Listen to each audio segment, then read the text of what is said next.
It's the year 1821. Mexico has just gained independence from Spain, and there is a man named Antonio de Padua Maria Severino Lopez de Santa Ana y Perez de Lebrón. If you didn't get that, his name is Antonio de Padua Maria Severino Lopez de Santa Ana y Perez de Lebrón.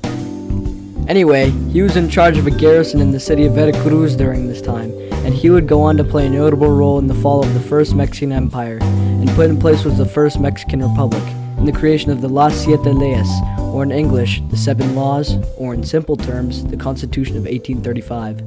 Santa Ana was declared President of Mexico on the 1st of April 1833. Enough of Santa Ana, time to explain the Texan Revolution.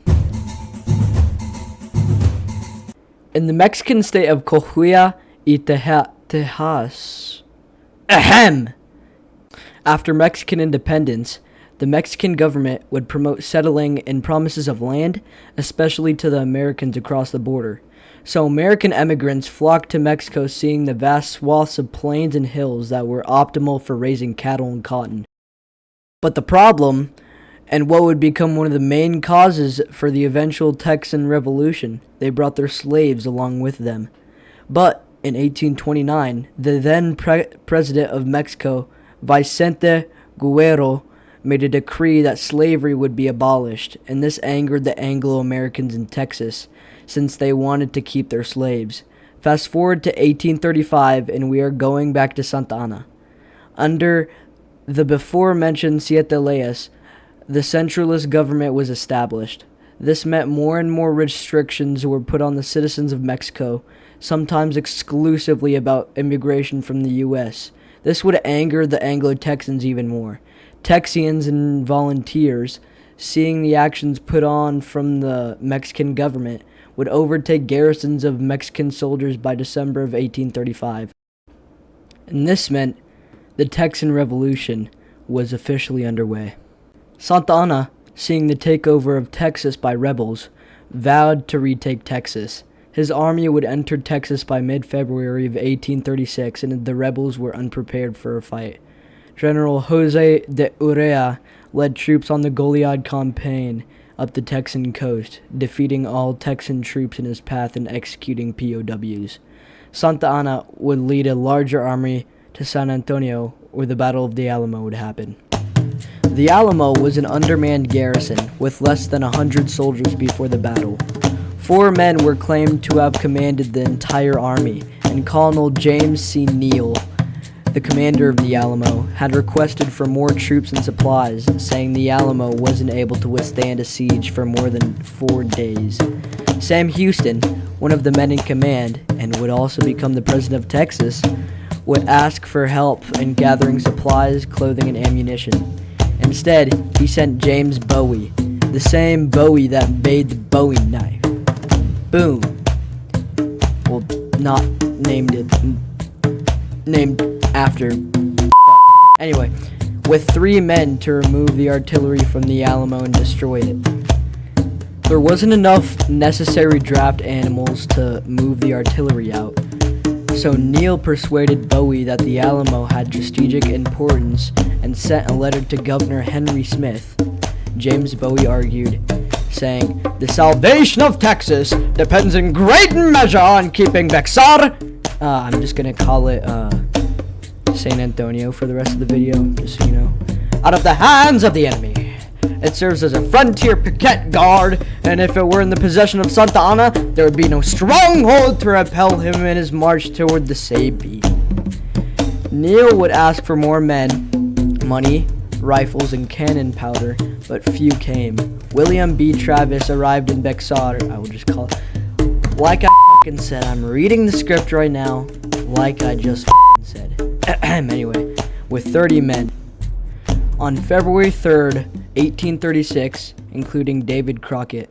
Fast forward to February 21st, Santa Ana reached the banks of the Medina River, 25 miles from San Antonio. The Alamo, after a slow progression, had around 189 troops. Santa Ana had 15,000. That's a lot of men. I mean, 1,500. Before the siege, The citizens of San Antonio had a fiesta with the Alamo troops, unaware of the army that would dwarf their army. Hearing of the party, Santa Anna sent Joaquin Ramirez Sesema to seize the Alamo, but rain stopped the raid. On February 23rd of 1836, cavalry officer William B. Travis would send a soldier to the San Fernando church bell tower, the highest place in the town. A few hours later, Texian scouts reported sighting Mexican troops 1.5 miles away from San Antonio. One group of Texians, hearing the Mexican troops, would herd cattle in the Alamo, while another group gathered food from the evacuated houses of the citizens in the town. By the late afternoon of the day, San Antonio was occupied by 15,000. God, I made the mistake again. I swear I'm not going to cut this out just to make this video longer. Anyway, 1,500 Mexican soldiers, and they raised the red flag of no quarter. Travis responded with a blast of the biggest cannon in the Alamo. Thinking Travis acted hastily, James Bowie sent Jameson to meet with Santa Anna. They would ask for an honorable surrender, but they responded that any surrender would be unconditional. Travis and Bowie agreed to fire the cannon again, hearing of this. The first night was quiet, but over the week Mexican soldiers established military batteries. Each night the batteries inched closer and closer to the Alamo. I keep saying military, I'm just gonna say it's artillery batteries, not military batteries. During the first week of the siege, the Mexican military fired more than 200 cannonballs into the Alamo Plaza. First, the Texians matched their fire, but then Travis told them to ration powder and shot. On February 24th, Bowie collapsed from sickness, leaving only Travis in charge. After 13 days, on March 5th, the Mexican army, numbering over 2,000 at the time, would lead the final assault, killing all of the Texian men and seizing the Alamo on March 6, 1836. Notable parts of the final assault was David Crockett, using his rifle as a club against the Mexican troops who breached the wall of the Alamo, and him and his men being the last left of the Alamo. A newly made Texian army, formed by Sam Houston, and would get rigorous military training on the Brazos River. Then, Houston encountered Santa Anna on April 21st at San Jacinto. The Buffalo Bayou was a familiar terrain to the Texians and not to the Mexicans. Sam Houston would arrive on April 20th, and Santa Anna would arrive hours later. Two skirmishes would ensue in the next few hours, and the Texians win the first. Then the Mexican dragoons caused the Texian cavalry to withdraw. Over the night, the Mexican military would get to work fortifying their camp, making breastworks out of anything they could get. The Mexicans arrived with reinforcements, bringing their total to around 1,200 men, outnumbering Houston and his men by around 800 men. Without them next morning with a Texian attack, Santa Anna let their men eat, rest, and wash. Not long after the reinforcements arrived, Sam Houston ordered the destruction of the nearby Vince's Bridge to block the only road out of Brazos, preventing Santa Anna from escaping. This would be important later. Shh. Shh. At 4:30, the Texan cannons fired, starting the last battle of the Texan Revolution. After a volley, the Texans broke over the Mexican breastworks,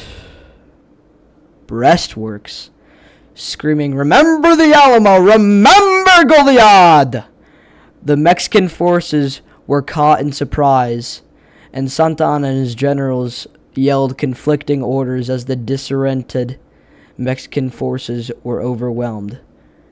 The Texian forces advanced with no stop until they took the woodland and the breastwork.